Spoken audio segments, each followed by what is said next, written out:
Hey y'all. Sorry, I'm running late.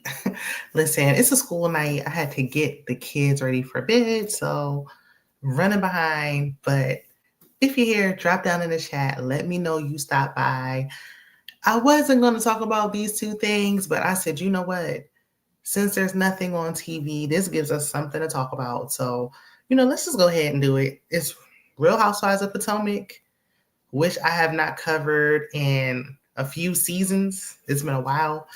And Love is Blind, season 9, the Denver season. I have not covered either one in a while. So let's go ahead and talk about it, see what it's giving, see what it's doing. And first and foremost, I wanted to acknowledge that it's Breast Cancer Awareness Month, as well as DV. And y'all should know what the DV stands for. It's DV Awareness Month. So there's a lot of things to acknowledge here. Shout out to my ladies who have, or anyone who knows anyone who's gone through breast cancer and anyone who has gone through DV. I'm with you at this time. My heart is with you. And I wanted to give y'all some acknowledgement. So first, we're going to start off with Real Housewives of Potomac. I will say this. Real Housewives of Potomac bored me to tears. That show is Real Housewives of Potomac is so underwhelming. I remember now why I gave up on it, especially without Mia. Like, I know Mia's coming on here just lying, telling tall tales, telling stories. Do y'all think we need Mia back on Potomac? Because it was dry. It was a hard watch. I got to be honest. Does Karen need to come back? If we had to pick between Karen and Mia, let me know down in the chat. Who would y'all pick? I don't know. I mean, I like to grind down. I would have to go with Mia. She keep the mess going, okay? She got something going on with Bobby Valentino right now, and she left her Short King. Shout out to the Short Kings, okay? I want to see what's going on with that. I thought she was going to be on Atlanta because she said she was moving to Atlanta. And they casting everybody and their mama but Mia Thornton. But so we start the episode off. They do acknowledge Karen and her going to prison. And the only thing that really irritated me was everybody talking about, every morning when I wake up, I keep thinking, oh, Karen's in prison. Every time I go to sleep at night, I keep thinking, oh my gosh, Karen is in prison. Y'all are not losing sleep and waking up first thing in the morning thinking, oh, Karen is going to prison. Karen's in prison. Karen's behind bars. Y'all not. And she wouldn't be losing no sleep over y'all if it was the other way around. And I'm actually with Giselle. And this is a rare occasion that I'm with Giselle, but Karen did the crime. It's not like she was innocent. She got about 15 DUIs or something like that. I'm paraphrasing. Listen, let me put a disclaimer out there. Everything I'm saying is all alleged. Allegedly. Everything from here on out. She got a lot of DUIs and she been getting away. And that's the problem. She thought she was going to keep getting away. No, baby. We don't care what TV show you on. You are not Beyonce. You did the crime. You got to do the time, honey. And she didn't even do all her time. She was in and out so quick. I blinked and she was already back home. So they talk about that. They know that they have nothing going on now. I will say Karen going to prison saved a lot of people on the show. No one has any storylines, really. No one really has a storyline. Okay. Giselle hasn't had a storyline since like season 1. Ashley Darby hasn't had a storyline since her husband stopped appearing. Her ex-husband stopped appearing on the show. So they're going around starting mess with everybody else, trying to make it their storyline. We're not new to this. We've been watching reality TV for like 20 years now. We know what's going on. And y'all been doing the same old, it's like y'all one-trick pony doing the same old tire tricks. Nobody has a storyline. Karen's gone. So what are we going to do when we don't have a storyline? We're going to find somebody to gang up on. And that person is Stacey. Now, I didn't watch last season. I tried to watch the season before last, but I got through by one episode and it was interrupting my sleep. Like, I would rather just go to sleep. So I stopped watching. So Stacey, I'm not all that familiar with, but I feel like even though I haven't watched in 2 seasons, I didn't really miss nothing. Now, Stacy, from what I could gather, and just from peeking in and supporting some fellow YouTubers watching their reviews, Stacy had somebody on there last season. Now Ashley and probably Giselle, because Giselle hold the purse strings, in my opinion. They really want to get down to the bottom of this. Was that really your man? Because apparently the man she bought on last season said she was pulling the Kenya Moore and she paid him to be on the show. But he didn't get his check. He did his job and he showed up barely. Like he was acting like he didn't want to be there, but he showed up. And he didn't get his check. And so now he's upset. And Ashley's trying to get down to the bottom of it. Like, why are you a liar who like to lie? What's going on? She's insisting I'm not lying. I'm telling you the truth. The truth and nothing but. Look, I don't know who's telling the truth or not. If she did hire somebody to be her man for the show, how many times have we seen this? She's not the first person to do it. She ain't gonna be the last person to do it. And some of y'all on Potomac did it. So what? Giselle definitely did it, in my opinion. Bringing Jamal back on there, child, please. So what? The only thing that was wrong was that Stacy should have got that man to sign the NDA. He's loose lip. He's talking too much. He a chatty patty. He want more screen time. He talking. No, when I hire your help, you got to be quiet.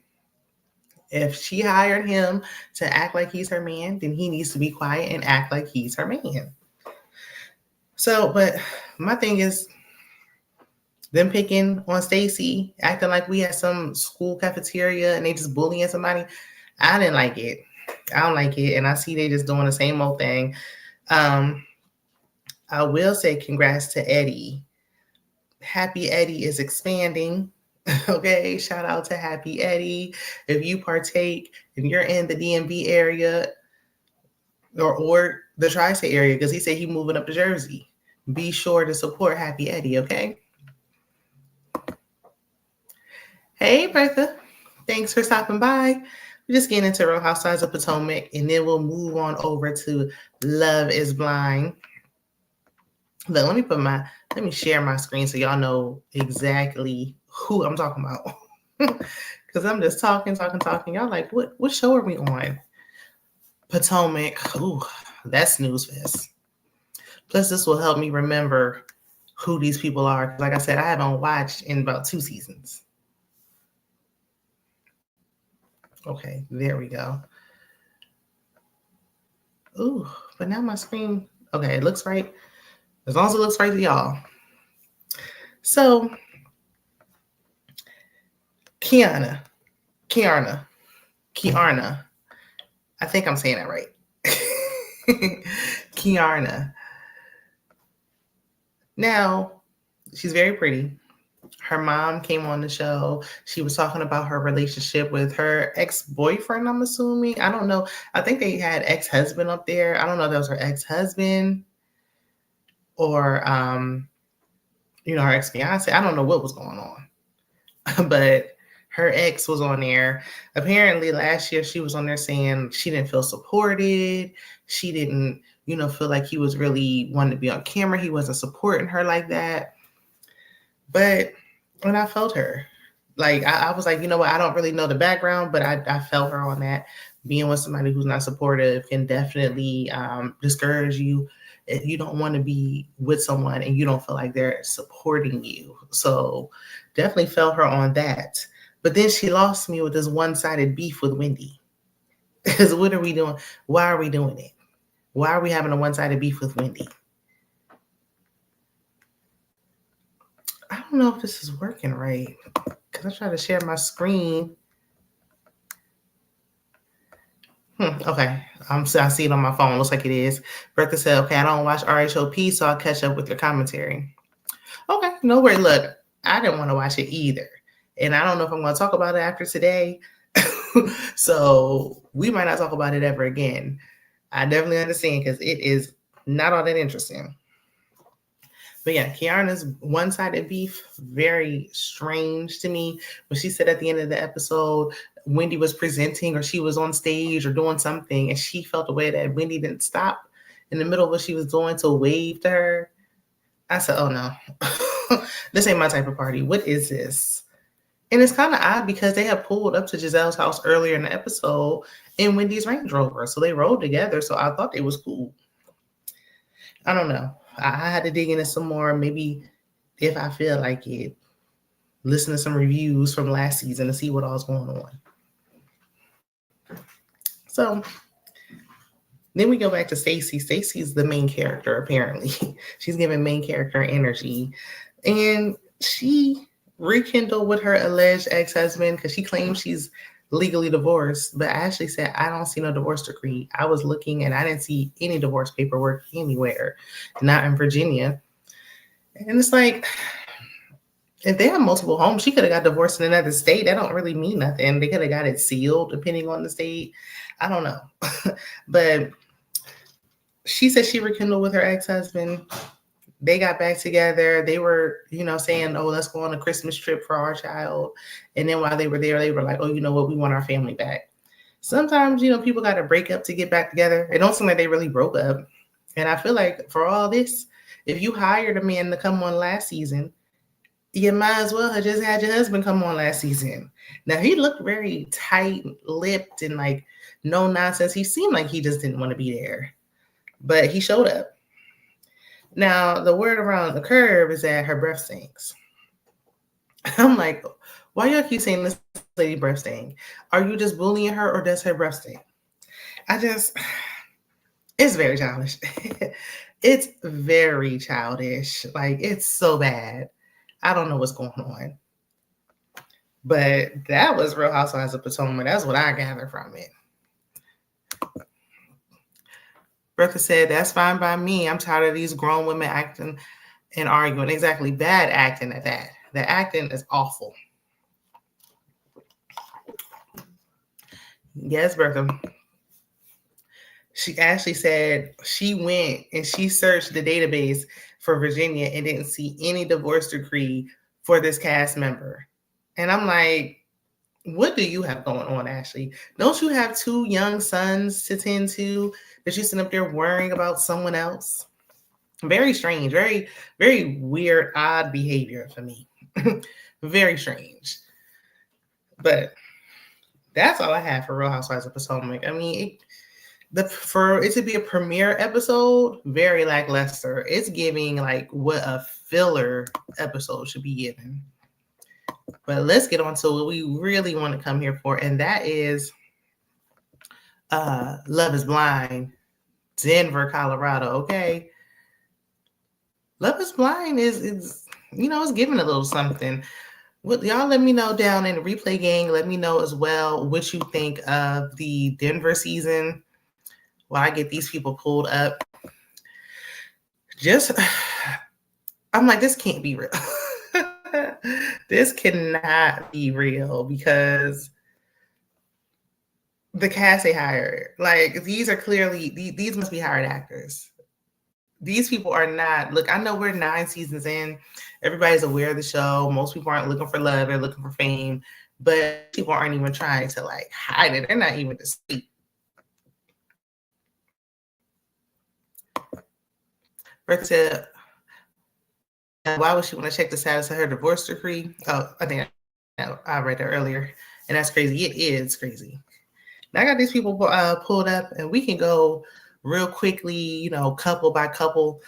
In the pods, that's my one little gripe I have with Love is Blind is that we spend too much time in the pods for me. Like, I think 2 episodes in the pods is sufficient. We spend the first 4 to 5 episodes, like we spend like the first 5 episodes in the pods. That's literally half the season being spent in the pods. Like, there's not that much conversation in the world. We get it. Y'all getting to know each other. I don't need to see every little nook. Now, there's some stuff where it's like, okay, we didn't even know these people were there to show us, but show us like a scene or 2. Don't add on more episodes. It's too much. Because then I start to lose interest. Now, I went on TV Line and I was able to find they had the couples broken down. So I'm just going to go ahead and take a peek through here. Now, first we had Casey and Patrick. They didn't even make it to the pre-honeymoon in Mexico. They didn't make it because Casey of it. She is full of it. You hear me? she knew she didn't want that man, and it was very odd. For this season, I think a few things. Very overly sexual. Very overly sexual. I don't know why there's so much intimacy conversation. I don't like that. Especially too soon. Like, okay, I'm gonna get to know you, but we talking about this already. We still in the pods. Like, am I understanding a little conversation or two? But all this in the pods is kind of crazy. What is this little ad up here that won't go away? Child, I can't even get rid of it. It's okay. We're gonna just have to bear it. It'll go away eventually, I guess. Or I'll just have to refresh. But and then I don't like how everybody's describing themselves. This is Love is Blind. I couldn't stand when Casey asked Patrick, well, what is your ethnicity? What is your ethnicity? What is your race? She wanted to know so bad. He was like, well, should I share? He did not feel comfortable. I wanted him to put his foot down and say, no. That defeats the whole purpose. This is Love is Blind. I remember season 1, and I know we'll never get season 1 again, but I remember Lauren and Cameron saying they had no idea what race, ethnicity, nothing. They didn't know. They didn't talk about that at all. They didn't know until they saw each other. Now, they maybe have been able to, pick some things up and guess, but they didn't know, and they didn't discuss it until they met when they got engaged. So once they had the reveal, they saw it, and we need to go back to that. She was hounding him. Now, he had another connection, Anna, who's not pictured, but we can barely see Casey with this thing in a way. How do I get rid of this? I don't know. I gotta keep playing with it. Oh, there we go. This is getting on my nerves. Anna was also Asian. She, was of Asian descent. Now, in Colorado, it seems like it's primarily filled with Caucasian people. So there's not a lot of other races, not diverse, it sounds. And I mean, I could tell just when they said Colorado. And after the last season, when it was nothing but snow going on, I didn't even watch it because I knew it was going to be boring. We need just a little bit of seasoning in the mix to spice it up, or I can't watch it. But Anna was like, look, I typically date clear men. Patrick said, I date clear women. And they both were like, we wouldn't even date each other. And I'm like, there has to be an Asian community around town. Y'all just want to date others at this point. But Patrick gave very much like self-hate. And I hate it for him. Like, he's not proud of his culture at all. I guess he got teased and bullied when he was younger or something like that. And he just, as a grown man, can't shake it. He's like, I do everything that y'all do. I ski and snowboard and do everything else. I'm just Asian. And will compliment him and be like, oh, well, you're handsome for an Asian, which is the most backhanded compliment you can give somebody. Like, no, if you're going to say he's handsome, you should just say he's handsome. And I don't think he's a bad looking guy at all. But Anna left. Anna, I really like Anna. She was funny. She had a good personality. I thought she was cute. And I really wanted to see an Asian couple on Love is Blind. At least try. I wanted them to at least try to see if it could work. Anna left. She talked about ghosting people. Next thing I know, she was gone. She dipped out of there. And I don't know if it's because when they describe now, I know Ricky was saying on her YouTube channel that she saw an interview that Anna said it was because of her parents and the culture difference and them not understanding the process that she chose to leave. But you knew all that when you signed up and decided to come. I think that she knew she wasn't his type. Anna did have another connection, and I forgot his name. It don't really matter because he didn't make it out the pies. When Anna left, he left. But I think she knew she wasn't his type, so she said, I'm not even want to bother. Left. I just really wanted to see who he would have picked if she stayed. Like, I feel like he just got with Casey, stuck to what he knew by default.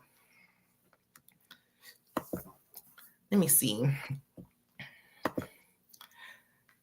Bertha said, if I can see, yes, Love is Blind. I'm here for it. I haven't watched it yet, but I will catch up on it this weekend. The more episodes dropping, on Wednesday, you're going to be able to binge watch the whole season. I think episodes 7, 8, and 9 are dropping on Wednesday. But I feel like once you just let it play, it's easy to just run it through. That's good, especially if you're not feeling the other partner. Don't waste your time. Bye, girl. That is true. That is true. If you're not feeling the person, then, no sense in dragging somebody on. But I kind of wish Anna would have stayed just to give it a try. You came there, But her other connection said, look, if my main connection is gone, then there's no point in me being here. I might as well go. So Patrick, by default, had no choice but to keep talking to Casey, the one who was hounding him about what race he is, after she pigeonholed him and strong-armed him into telling her. Then she said, oh, it's cool. As my mother, sister, brother, uncle, cousin, all these people in my family. Now, she said she used to be Mormon.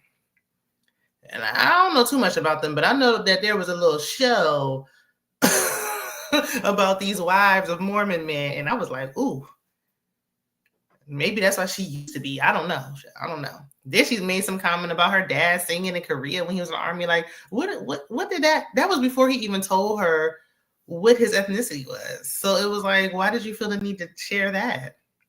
But she made him feel comfortable. She said she has siblings and they all are dating, even though Colorado apparently is not very diverse, but they seem to find every biracial and every other race person available. So her brother's dating them all. And they would love to see her with an Asian. And I said, she just wants to get proposed to. Because why do you care so much? If you don't care, you wouldn't care. You wouldn't be now trying to get down to the bottom of it. But that allowed him to let his guard down. So they had to reveal. Once she saw him, she kissed him, but I could tell the chemistry was a little off. She tried to play it off. But then she told the producers before they were supposed to go to Mexico, she was like, look, I'm not attracted to him. I too feel like I am not interested in him now, and it's okay. But I think after he shared, like, oh, nobody really is interested in me, or they think I'm just cute for an Asian guy, but they don't really like me. I know she probably felt like she was going to look like an a-hole if she just broke up with him. But you don't like him. I wish she would have been honest and told him, because when she broke up with him, she was jumping in his arms and straddling his lap and hugging him, kissing him in the mouth. So much passion. And it's like, are you breaking up with him or not? So he's like, oh, you don't want to go to Mexico. Like, that's fine. We can go later. And it's like, no, sir, she would love to go to Mexico. With somebody else, though. Not with you. Not with you, Patrick. Okay? I need you to understand. But she's giving him mixed signals. And she made a comment that her ex-boyfriend was the one who suggested she go on a dating show. And I'm like, what is she into? So apparently she was trying to go on another show. And her ex-boyfriend was the one trying to suggest that she do it. So I'm like, she's clearly not here for the right reason. She wanted a little bit of clout, but she couldn't fake it long enough to be with him. She didn't want to look like the villain. So she tried to gently let him go, in my opinion. But he left confused because he was like, did she say? Like, he asked the producers, like, what did she say? And we saw a clip of 45 minutes earlier where she was like, nah, I don't like him. I never will. And I'm like, y'all should have told him exactly what she said. They did not, unfortunately. So then we go to, Lord, these ads on this website is, now how's somebody supposed to be reading through this with all these ads?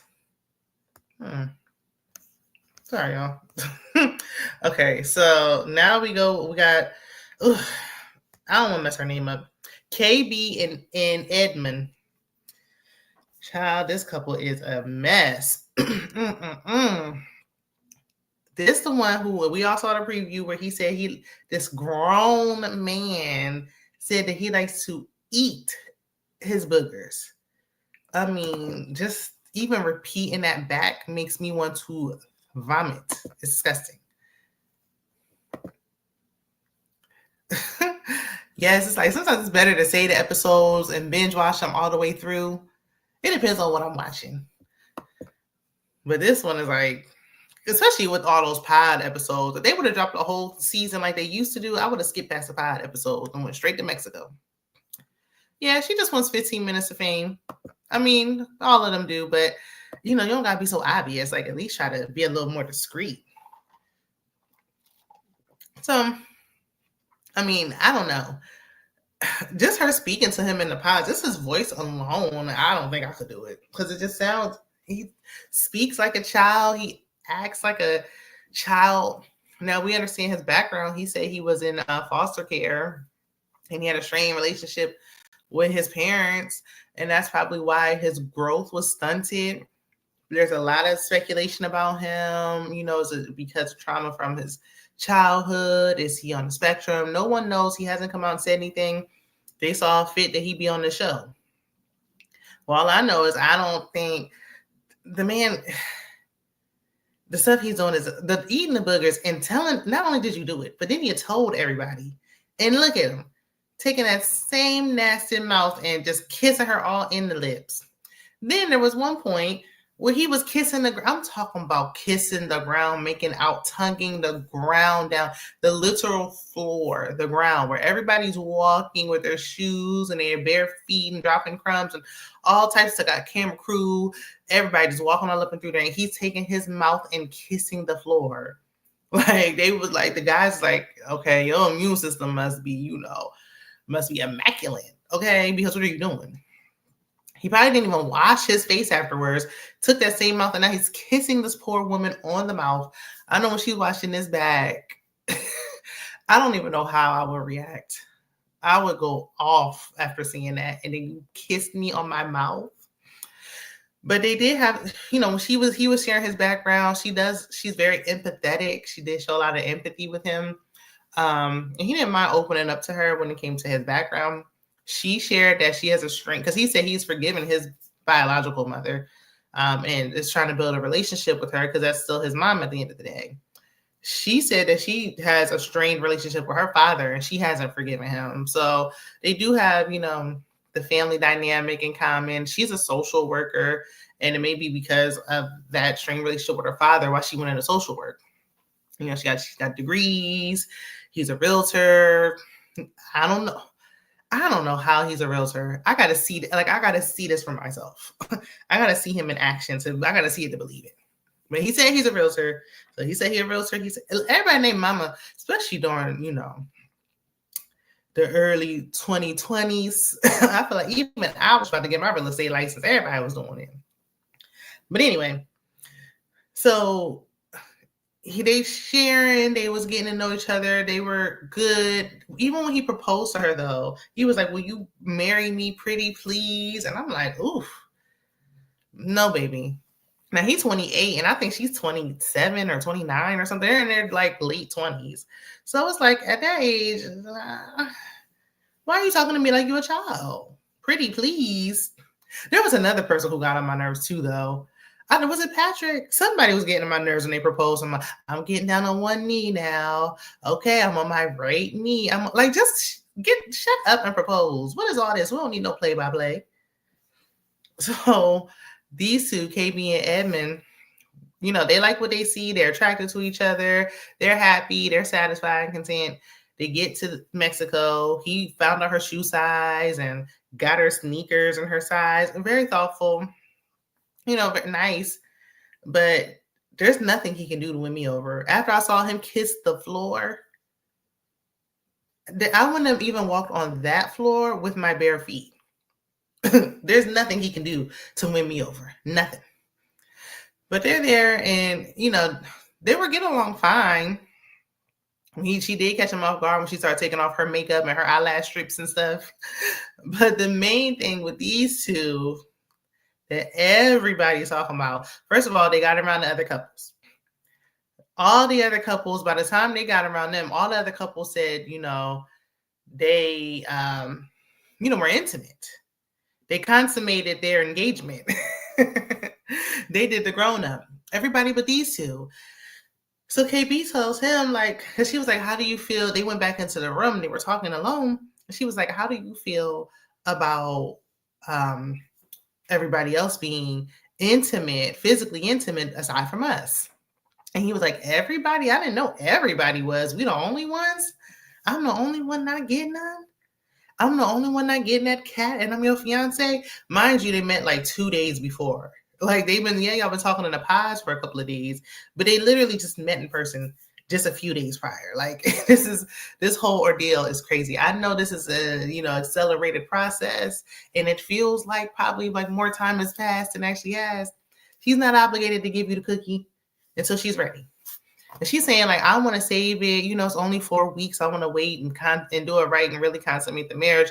Once we say I do, like, I want to hold on. And she's like, and normally, when I have one night stands and I just be giving it up to guys I don't care about, I just let them hit it and leave. And it's like, girl, why are you making it worse? In what world did you think that was going to make things better? Why did you share that? That made no sense. Oh yeah, I give it up to everybody. All the other guys I give it up to. I don't even let them spend the night. But you gotta wait. He snapped. He was like, I am tired of being a good guy. He broke down. I can't even really explain. Like the clips are out there. The clips are out there. He said, I'm tired of being a nice guy, and I'm just too nice. I'm too nice. That's why I don't get none. I don't get no cootie cat because I'm so nice, and everybody's taking advantage of me. And she just sitting there, just consoling him, like, girl, you sitting there listening to this. You want to get married, but ain't enough wanting to get married in the world. There got to be somebody else. There got to be another black man in Colorado.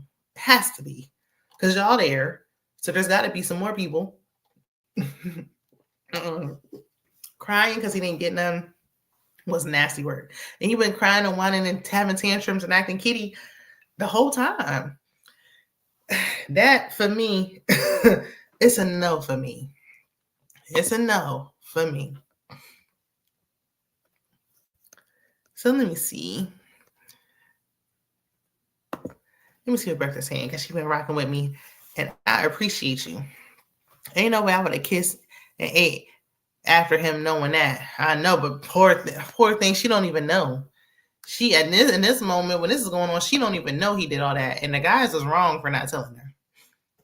In my opinion, they just don't take time to vet these contestants, right? They say they do all this extensive background check and psychological testing and all these different types of tests.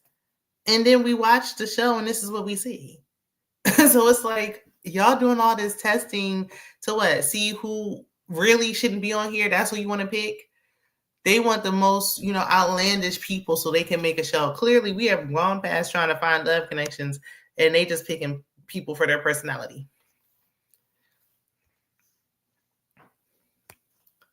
Let me see.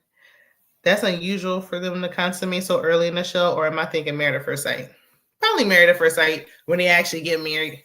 These people, it's like they got engaged. They in Mexico, and I think they just letting the excitement of being on a trip had them dropping their draws. So all the people, they getting all excited. They like, you know what? And that's my thing. I kind of with KB, like, look, let's get to the real world. They're gonna have to live together for a month after this. Everything changed. You can date somebody for years. Everything changed when you start living together. You're gonna be like, wait a minute, I didn't know you did that. I don't really like that. And then you're gonna regret giving it up. Just hold on. It's only a couple more days till they get to the apartments. So we got Nick and Annie.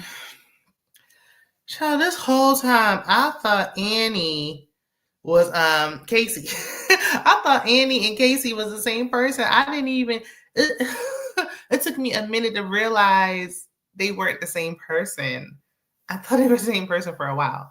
Now, Nick, only thing I can really remember about him, he might need to come to grips with what he's really attracted to. I can't speak for nobody. I can't tell nobody what to do. I'm not trying to. I'm not trying to out nobody. But even the girls, okay, who reviewed this said that they thought that he was, on the low. So they said it, and I feel like, okay, it's safe for me to come out and say it. This man said that his mama, when he was a teenager, came into his room one day and was like, look, are you gay? Like, the mama just flat out was like, are you gay? Because I think yes, you are. So he felt like he had to overcompensate and smooch a bunch of women to prove that he's straight. And if your mama is doing this, saying this, then clearly my thinking can't be too far off. I mean, granted, I don't know this man like that, But the woman who birthed you, raised you, lives with you, spends all this time with you, if she asks you this, then clearly she knows something that she thinking what we all thinking. But he insisted, and then I'm like, these two were the ones who are really overly sexual, and I feel like it was. I don't know why she was. I think she was just trying to get a ring because she like, I'm trying to get engaged. I'm trying to get married by next weekend. I'm trying to get married. I'll get to marry tonight if I could, which is giving a little desperate, and that's kind of icky.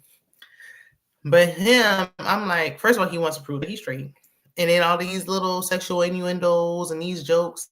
It's like you're trying to overcompensate to prove maybe to himself and his family and whoever's watching that he is into women. Yeah, I don't know. I don't know. Now she did say she's really she's really affectionate when she's in a relationship. Me too. And you should feel safe and comfortable to be, if you're with somebody, if you're an affectionate person, you got to be with an affectionate person. Because there's people who don't like all that touchy-feely stuff. I'm like, people should need to be with their people. If you're affectionate, he says he kind of is, but not as much as her, they're going to clash later. I don't know if they're going to last or not. Even if, why y'all under that blanket? So, Allie and I don't got much to say about these two. Nice looking couple. They'll be together in real life. She's giving IG baddie, and that's what she's trying to give. She's trying to give what it's supposed to give. They got engaged in like the first 15 minutes of episode 1. I think they was like, ooh, we on the same page. We want to make that to the end. We want endorsement deals. We want brand deals. Okay, we want to parlay and turn this into career. We're trying to make something shake. So I think they realized, like, look, even in the pods, they said it without saying it. And they were like, look, we want the same things. Let's get engaged. Because when they first got they got engaged.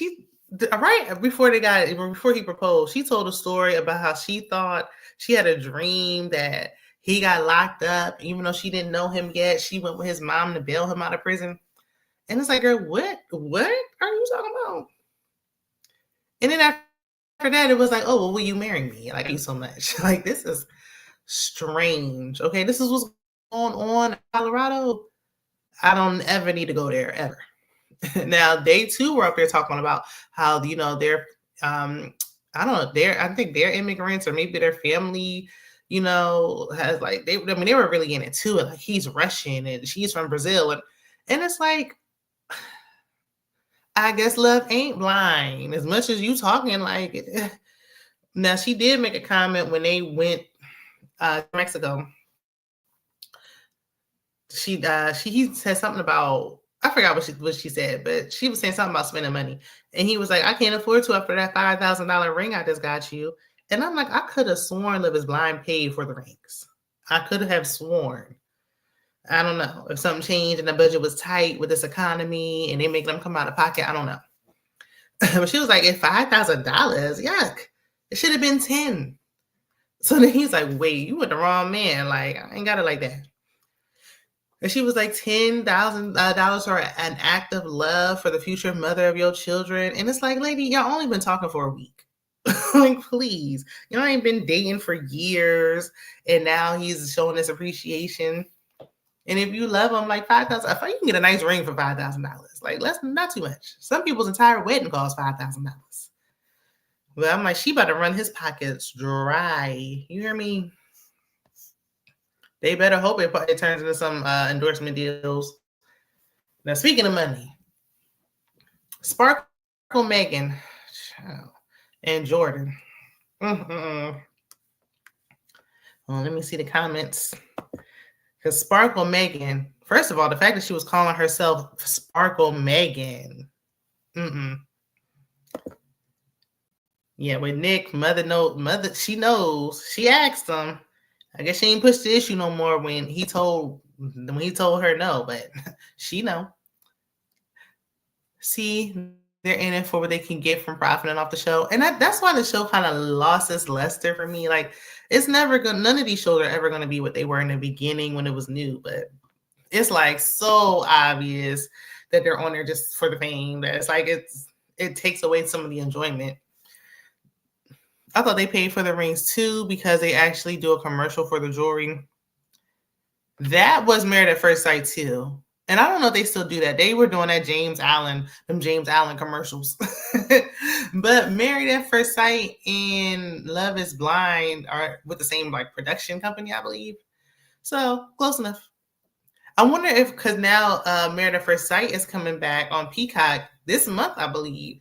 And from the trailer I saw, it looks like it's going to be good. So I wonder if they're going to be doing all that James Allen ring advertising over here on Peacock.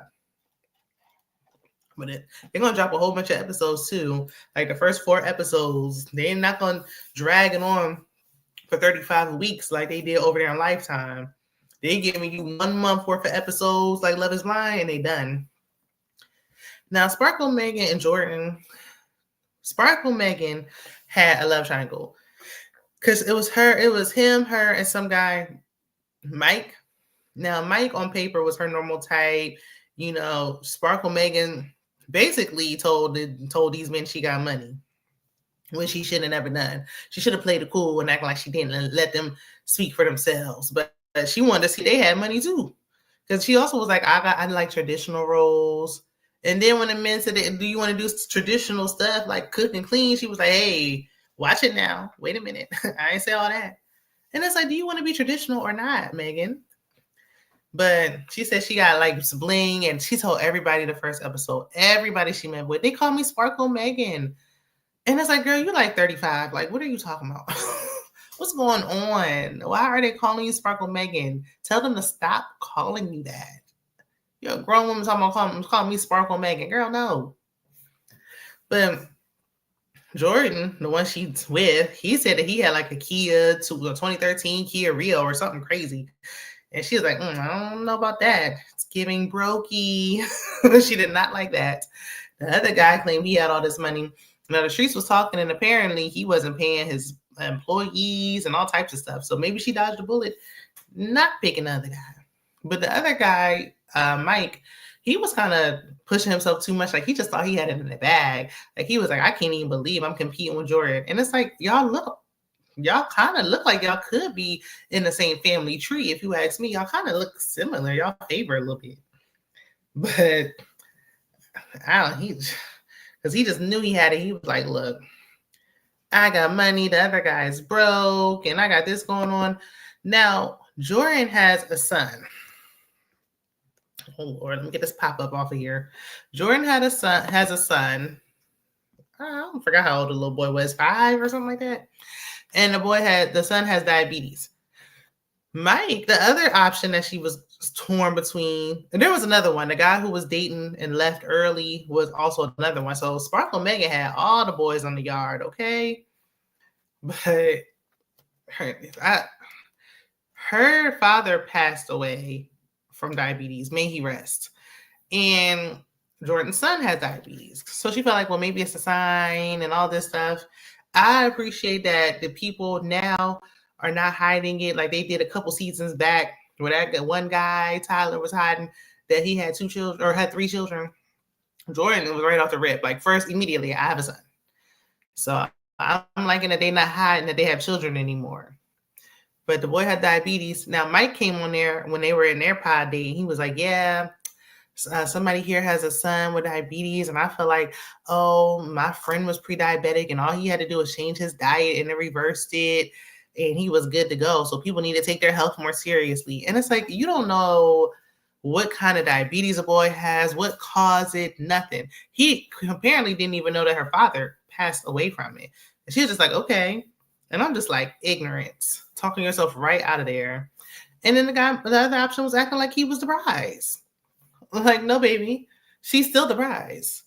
Like, oh, well, I was going to pick you if you want to pick me. Like, almost trying to pressure her into it. And I'm like, he's another one who's trying to make it to the end and get some brand deals.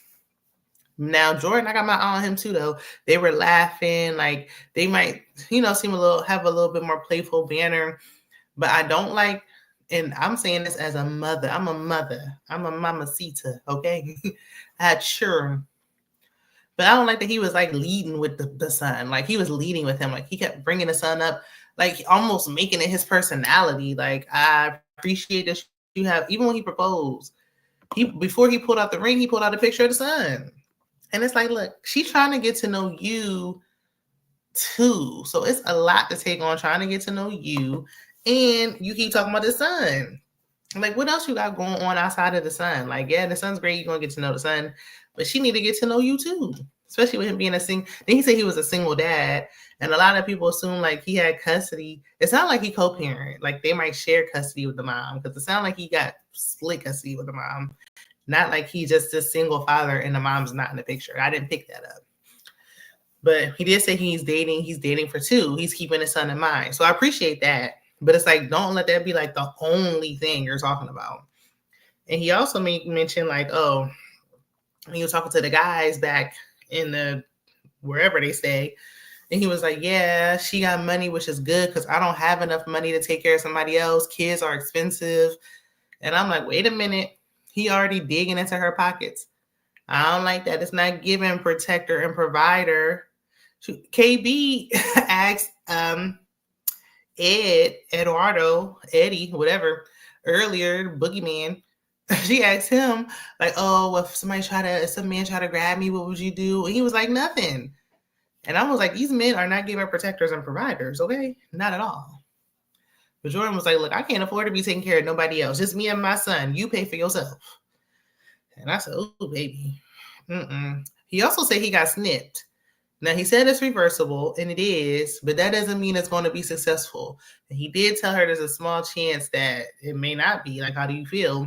And she's like, oh, she said she's not really religious, but spiritual. She's like, whatever the universe has for me, they have for me.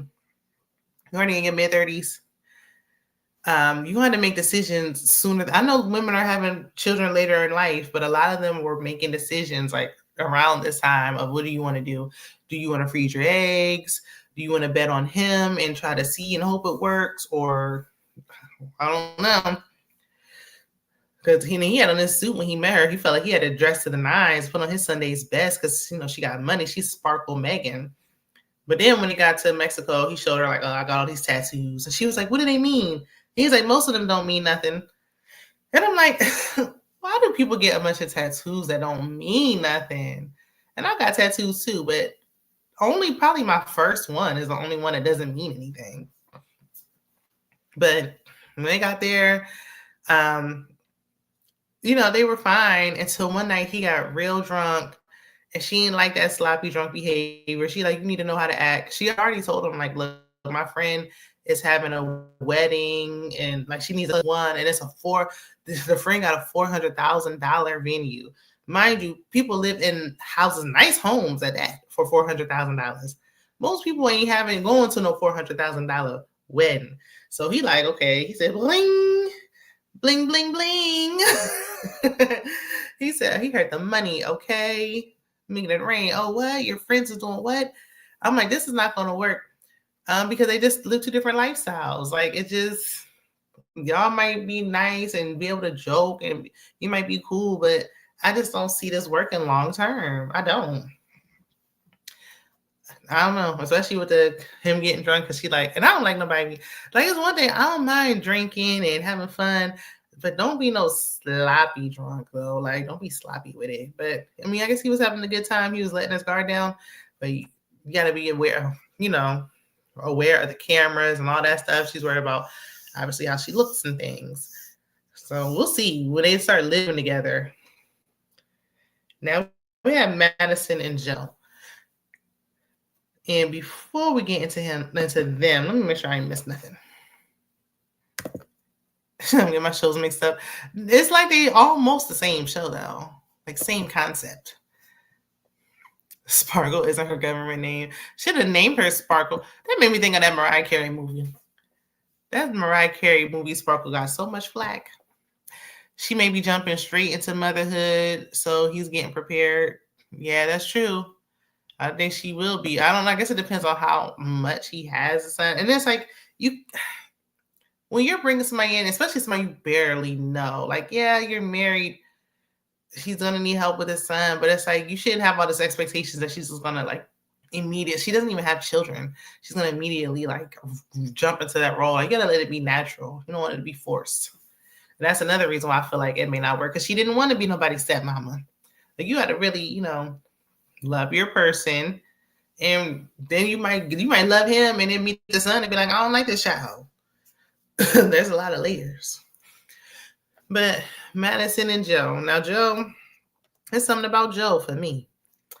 Madison has I don't know, some eye condition where she says she may eventually go like fully blind, not legally blind, like just blind. But I forgot what it is, but with a rare disorder, she says some people don't go blind till they're like, of old age, like 90 years old, where you start losing your vision anyway. Or she said, but she's like, she can't really see everything now. She has a hard time seeing. And I'm like, why don't that lady have no glasses? I don't know if glasses will help with this, condition she has. But if you up here bumping into stuff and tripping and falling, like she something, we need some assistance for Madison. Now they talking. The only thing is Madison don't seem too confident for me. Like they were fine, they were good. I think she's feeling a little insecure about because this is Love is Blind, and she's wondering is somebody gonna really love her if she go blind. They meet, and he was just like, whoa, like you are not what I was expecting. Like I wasn't really expecting this. Like your voice don't really match your body for me. And she was like, what do you mean? And he's like, no, but he was complimenting her, and it was giving like love. If you know what I mean, like it was giving, what narcissists like to do in the beginning of the relationship. So he was telling her like, oh, she looks beautiful and complimenting her. But one night, once they got to Mexico, he slipped up and the truth came out, and I knew it. He was like, normally I date thinner women. I prefer my women thin. He's like, but that's not to say I can't like somebody of large size. And I said, what now? Oh, he don't see it for her. He don't like her like that. He's just trying to make it to the wedding day so he can say no at the altar. Or maybe it's in a contract like everybody can't leave. Some people got to stay. I don't know. But I'm like, he really is just, and she knows it because she was saying stuff like, I feel like I'm saying I love you first. And she's like, oh, well, who did you think when you first saw me? And all this stuff. Like she keeps asking, and he already answered these questions. Because I feel like she can pick that he really ain't feeling her like that. And he was like, well, the attraction can grow. And basically, I guess after she give it up, he thinks it can grow. And I'm like, that is not going to be, once y'all do the do, you still got to look at her and realize like you're not all that attracted to her. I mean, I think for women, really, mostly it can grow. Like we can be with somebody and not really like them. And eventually over time, and like their personality so much to start falling for them. But I don't know if it works so much the other way around with men. And I, hate to, have a double standard, but it is what it is. But I mean, she likes him. She's out there, even when she was out there. But it's crazy because it's like, even they did to do it. He like, look, I don't even like my women this thick. Meanwhile, KB and Ed, he was licking the sunscreen off of her toes and still wasn't getting that. But I'm like, look, if you want somebody to love you with your condition and everything, I think she's better off meeting somebody on the outside and seeing if he like will genuinely love her versus this show where people can be very shallow and not always in it for the right reasons. Bertha said, oh no, body shaming right off. Right. And it kind of like slipped out. Like he was like, yeah, I normally like my women thinner, but that's big. And I said, oh Lord. He said how he really felt. Hey D, thanks for stopping by. D said this couple definitely won't make it. Absolutely not. And it's gonna be him. I think he's gonna drag her all the way to the altar and wait to say no there. And I think she's gonna ride it out because she wants to be married. She wants to be with him. And she really is actually attracted to him. So, yeah, that was all of them. That was all the couples that made it. And then, of course, we saw the people, the cast and stuff that we never get to see in the past. There was plenty of people there that we didn't hear a peep from. But I'm ready for Wednesday. I'm ready to see, like, I want to see them living in the apartments together. Um, cohabitating together. It's time. That's when it gets good. Them going on a pre-honeymoon and them living together. And then once the families get involved, that's when the tea start to spill and we really find out what they're really about. So that I'm excited for. I kind of wanted Patrick to come back. I wanted Anna to pop back up because I know in seasons before people will pop back up and then it's like, oh, now let's try and make it work. Like, what's that couple that got married not that long ago? I forgot. They just had a baby. They were one of the ones where it was like, okay, it was over. And it's like, oh, wait a minute. No, it's not. Yeah, catch the replay if you're coming in and, replay game. Be sure to like the video, subscribe if you haven't already. And that was just, something to talk about. Real Housewives of Potomac and Love is Blind. I'll keep watching Love is Blind. And I don't know about Potomac because that bored me to tears, okay? Gave me sleepy time. So, but Married at First Sight, I'll be on the lookout for that to see if anyone's interested. So, check the community tab. I'll be posting about that very soon. And otherwise, thank you for stopping by. Thank you for catching the replay. I'll see y'all in the next one. Bye.